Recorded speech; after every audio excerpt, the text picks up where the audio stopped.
ये सवाल है भूषण जी का और ये कह रहे हैं कि अमारा राजा में और एसीसी सीमेंट में, जियो फाइनेंस में और एनसीसी में, इनमें अटके हुए हैं, तो इस पे क्या नज़रिया रखा जाए?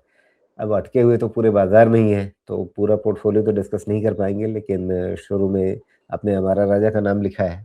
अमारा राजा आज की तारीख में क्या नज़रिया रहेगा आपका?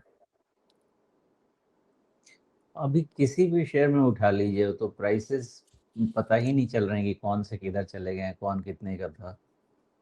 मुझे तो अपने स्टॉक के ही प्राइस याद नहीं आ रहे हैं।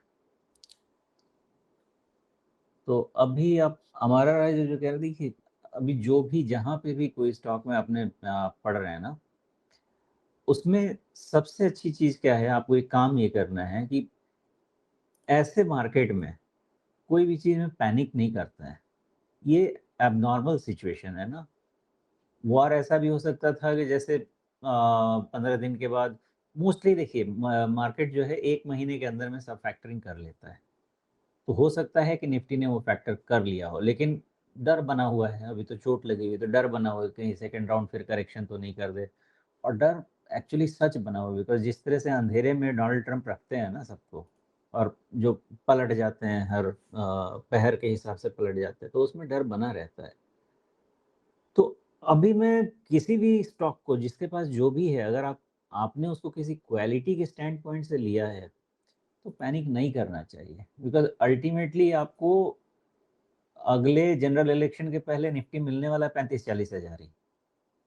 बीच के ये एब्रेशंस हैं, ये सब आएँगे, चले जाएँगे। ये सब कितनी बारी तो अभी तक इकॉनमी टूट रही है, उसको बनाया जा रहा है, टूट रही है तो बनाया जा रहा है, कभी तो शांति आएगी। तो उस हिसाब से आप अपना इवैल्यूएशन कीजिए, इन्वेस्टमेंट में कोई चीज़ खराब तो नहीं होगी। नंबर्स थोड़े दिन के लिए खराब लगेंगे। अब देखिए मैं यही चीज़ एनालाइज़ कर रहा था, इसको थोड़ा-सा रिलेट कर देते हैं राजीव जी मार्केट से। तो मार्केट ने FY 22 से ले लीजिए राजीव जी, अभी तक एवरेज मुझे लगता है कि 9.5% पर एनम के हिसाब से रिटर्न दिया है। जिसमें 22 में करीब 18%, 23 नेगेटिव था, 24 28%, 25 5% और 26 -5%।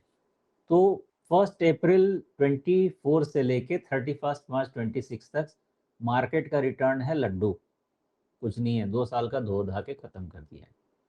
2 साल में 18 महीने करीब-करीब आप ऐसा समझें कि हमारा अर्निंग्स का ही प्रॉब्लम, कॉर्पोरेट प्रॉफिटेबिलिटी ग्रोथ ही खत्म। अब जब इंतज़ाम किया गया, ग्रीन शूट्स दिखने लगे, प्रॉफिटेबिलिटी आने लगी, तो भगवान की कृपा से डोनाल्ड ट्रंप जैसे इंसान आके सब बर्बाद कर रहे हैं। तो ऐसा हमेशा नहीं रहता है। मार्केट 5 साल के साइकिल में 2 साल पैसा नहीं बनने देता और 3 साल में कॉम्पेंसेट कर भी देता है। वो 5 में कौन से 3 साल होंगे, कौन से 2 साल होंगे जो पैसा नहीं बनेगा, मार्केट को पता है। But in a cycle of 5 years के आसपास आपको पैसा डबल करके मार्केट दे देता है। 2 साल पैसा नहीं बना, तो या तो आप ये मान लीजिए कि भारत का इकोनॉमिक ग्रोथ के नाम पे कुछ है ही नहीं। और अभी मैं डॉलर का एप्रिसिएशन, रुपी डेप्रिसिएशन नहीं लाऊँगा, बिकॉज़ मैं डोमेस्टिक के हिसाब से बात कर रहा हूँ। फॉरेन इन्वेस्टर्स हैं, उनके लिए अलग बात है कि करेंसी डेप्रिसिएशन उनको हर्ट करता है। मैं यहाँ मेरे लिए जो भी है, मैं तो रुपया में इन्वेस्ट करता हूँ, तो उससे डॉलर से मेरे पास तो ज़्यादा कोई फ़र्क नहीं पड़ता है। वैसा आप देखेंगे तो बीच में मान लेते हैं कि करंट फाइनेंशियल 10-15% का ही रिटर्न दे, मान लेते हैं, बिकॉज़ पेन है। लेकिन जब ये शेप अप होगा तो हो सकता है FY 28 आपका FY 24 के जैसा रिटर्न दे, इतना बड़ा रिटर्न दे। वो पेशेंस, वो साइकिल में रहने का पेशेंस होना चाहिए। अगर 5 साल का साइकिल आप देखिएगा ना, पैसा बन के जाएगा। अब आप प्रॉब्लम बहुत अच्छे से समझिए, यही अपना पोर्टफोलियो आप जनवरी-फरवरी में इवैल्यूएट करते थे, तो आपको लगता था कि बहुत अच्छा बन रहा है 5 साल से। मार्च ने सब स्वाहा कर दिया, तो अभी आपको लग रहा है कि सब खराब हो गए। फिर यही चीज़ आपका रिवर्स हो जाएगा। इसीलिए कहा जाता है, और कहा जाता है कि नहीं, मैं कहता हूँ कि बाज़ार में कुछ भी काम करना है 5 साल के साइकिल में कीजिए, पैसा बन जाएगा। तो अमारा राजा में भी आप देखिए, जैसे राजीव जी ने चार्ट लगाया हुआ है, 1800 की चीज़ 700 रुपए वापस पहुँच चुकी है।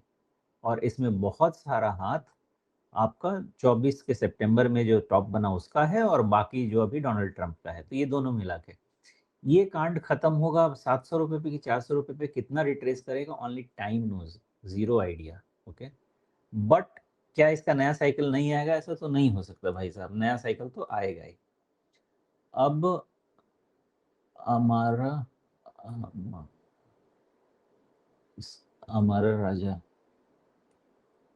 हमारा ARE, ARE एंड एम, इन्होंने नाम चेंज कर लिया था ना, अब याद आया। ठीक है, तो अब यहाँ पे हमारा राजा कहाँ तक करेक्ट कर सकता है, ये थोड़ा समझने की कोशिश तो कर ही लेते हैं। देखिए भाई साहब, इसका जो पूरा राइज था ना आपका 2022, जो आप रशिया यूक्रेन वॉर के बाद का, उसका 80% तक करेक्शन हो गया है इसमें। प्रॉब्लम ये है कि मुझे नहीं मालूम, मैं चूंकि फंडामेंटली मैं इसको ट्रैक नहीं करता, तो इनकी क्या कहानी चल रही है मुझे नहीं पता है। बट अगर ये भी नहीं रुका तो फुल रिट्रेसमेंट आपका 450 का ही है। समय बताएगा कि क्या हो सकता है या क्या नहीं हो सकता है। फिलहाल ऐसा है कि 750 के नीचे स्टॉक को जाना नहीं चाहिए था। अब यहाँ पे दूसरी कहानी आप समझें, अभी मार्केट में हो सकता है कि जो भी करेक्शन है वो एबरेशन भी हो सकता है बिकॉज ऑफ दिस सिचुएशन। और अगर ये सिचुएशन ठीक हो गई, फॉर एग्जांपल मान लेते हैं, तो और निफ्टी 24,000 के आगे निकल गई, तो हर स्टॉक के अपने नए लेवल्स बनने वाले हैं, पुराने वाले काम नहीं करने वाले हैं। और उस केस में आपको फिर वेट एंड वॉच करना है कि फिर 750 के ऊपर सस्टेन करता है, निकलता है क्या। देन मे बी आपको एक अंदाजा बॉटम का लग जाएगा। निफ्टी के 24,000 निकले बगैर यहाँ पे डाउट रहेगा, बिकॉज इवन 80% रिट्रेसमेंट छूटने की कोशिश हो रही है। तो अब 2-3 साल के हिसाब से एट दिस जंक्चर मुझे आइडिया नहीं लगेगा, क्योंकि आप खरीदते हैं स्टॉक तो आप उसको ट्रैक कीजिए, रिजल्ट्स में क्या कर रहे हैं क्विकली देख लेता हूँ मैं आपके लिए। हे भगवान, तो ये 5-6% का सेल्स ग्रोथ, मार्जिन 15%, 15% से लुढ़कते लुढ़कते 11%, और 17 एसेट्स यूटिलाइजेशन अच्छा है, not bad. Valuation 5 year stand point से ठीक है, 10 ईयर स्टैंड पॉइंट से भी ठीक है। तो मुझे तो ये समझ में आता है कि वैल्यूएशन इसके 5-10 ईयर्स के स्टैंड पॉइंट के हिसाब से ठीक है। 17-21 वैल्यूएशन का तो इशू मुझे नहीं दिख रहा है, मेन मार्केट करेक्शन का ही इसमें इशू दिख रहा है। और प्राइस का पता नहीं है, जिस तरह से ये गिर रहा है यहाँ पे रुक तो जाना चाहिए, हमारा राजा रुक तो जाना चाहिए इस लेवल पे, क्योंकि ऑलमोस्ट 80% रिट्रेस हो गया है।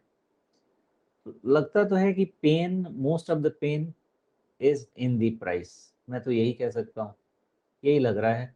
और ध्यान रखिएगा, कितना भी होगा तो नहीं जी, 700, 600, अगर बहुत ज्यादा एक्सट्रीम पेन हुआ भाई तो 600 के आसपास तक का पेन हो सकता है। जी। अब सुमेश, अपने इस शेयर के विश्लेषण में जितनी बातें कही ना, अ, मतलब हम लोग तो धैर्य के साथ, काफ़ी विस्तार के साथ सब कुछ दर्शकों के सामने पूरी पिक्चर ड्रॉ की जाए, सारा पहलू समझा कर के बताया जाए, इस हिसाब से देखते हैं, सोचते हैं। लेकिन ये जनरेशन जो है ना, वो रील वाली जनरेशन है, जिसको 15 सेकंड में कैप्सूल चाहिए होता है, और 15 सेकंड से ज़्यादा कोई चीज़ जाने लगती है, तो वो चीज़ सिर के ऊपर जाने लगती है। अब कोई इसी वीडियो को देख कर के आपको वापस पलट करके बोल देगा कि भई ये कैसा एनालिस्ट है जो बोलता है कि 750 के नीचे इसको जाना नहीं चाहिए था, लेकिन 450 पे भी जा सकता है, फिर बोलता है कि 600 पर इसको बहुत अच्छा सपोर्ट मिल जाएगा। और अगर आपने बीच में ऊपर की का एक लेवल बता दिया कि हाँ, इसके ऊपर निकल गया तो सब चीज़ें ठीक हो जाएँगी, तो फिर वो भी कि भई साफ-साफ बता दो, 450 के लेवल की बात करनी है या 800-900 की बात करनी है? पॉइंट्स आपका ठीक है राजीव जी, इसीलिए मैंने इनको समझाने की कोशिश की कि अभी मार्केट में जो लेवल्स है ना वो एब्रेशन है।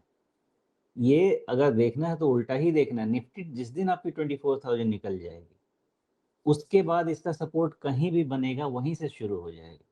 बिकॉज 80% के नीचे अगर करेक्शन जाता है तो फिर फुल 100% रिट्रेसमेंट के अलावा कुछ बनता नहीं है। बीच में कहाँ रुकेगा सिर्फ स्टॉक को पता है, कितना रिट्रेस करेगा। तो इसको आगे देखने के लिए मेरा यही सजेशन रहेगा कि अब जो भी एवैल्यूएशन वगैरह सब करके मैंने देख लिया, तो इससे ज़्यादा कुछ डाउनसाइड लगता तो नहीं है, लेकिन अगर मार्केट ही खराब है, तो कहीं पे भी जाए आपको उल्टा ही देखना पड़ेगा। जिस दिन निफ्टी 24,000 निकल जाएगी, आप ये मान के चलिए कि इसके वैल्यूएशन इस लेवल पे हैं कि वहीं पे बॉटम बन जाएगी।